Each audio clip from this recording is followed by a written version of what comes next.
തോറ്റുപോകുമെന്നുള്ള പേടിയുണ്ടോ? മിസ്റ്റേക്കുകളെ പേടിക്കുന്നുണ്ടോ? ഈ പേടികളിലൊക്കെ സ്റ്റക്കാണോ? ഒരു കാര്യം പറയട്ടെ, തോൽവി എന്നുള്ളത് വിജയത്തിന്റെ ഓപ്പോസിറ്റ് അല്ല, അത് വിജയത്തിന്റെ ഒരു ഭാഗമാണ്. ഇത് നിങ്ങൾ കേട്ട് ഒരുപാട് മടുത്തിട്ടുണ്ടാവും, എനിക്കറിയാം.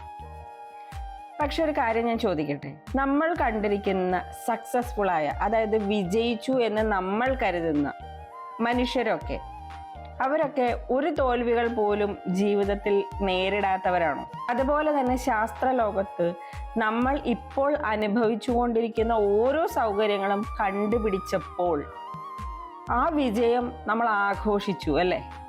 പക്ഷെ അതിനു മുന്നേ എത്ര തോൽവികൾ നേരിട്ടിട്ടുണ്ടാവും, അതൊന്നും നമ്മൾ അറിഞ്ഞിട്ടുണ്ടാവില്ല. ആ തോൽവികളെ പേടിച്ച് അവർ പിന്നോട്ട് പോയിരുന്നെങ്കിൽ ഇപ്പോൾ നമ്മൾ അനുഭവിക്കുന്ന പല സൗകര്യങ്ങളും ഉണ്ടാകുമായിരുന്നു. ഓരോ ചുവടുവെപ്പും എടുക്കാതെ മാറി നിൽക്കലല്ല വേണ്ടത്, ഓരോ ചുവടും ധൈര്യപൂർവ്വം എടുക്കുക എന്നുള്ളതാണ്. തോൽവികളിൽ നിന്ന് കിട്ടുന്ന അറിവുകളും വിജയത്തിൽ നിന്ന് കിട്ടുന്ന ആത്മവിശ്വാസവും നമുക്ക് ഒരേപോലെ ആവശ്യമുള്ളതാണ്. അതാണ് പറഞ്ഞത്, തോൽവി എന്നുള്ളത് വിജയത്തിന്റെ ഓപ്പോസിറ്റ് അല്ല, അത് വിജയത്തിന്റെ ഭാഗമാണ്.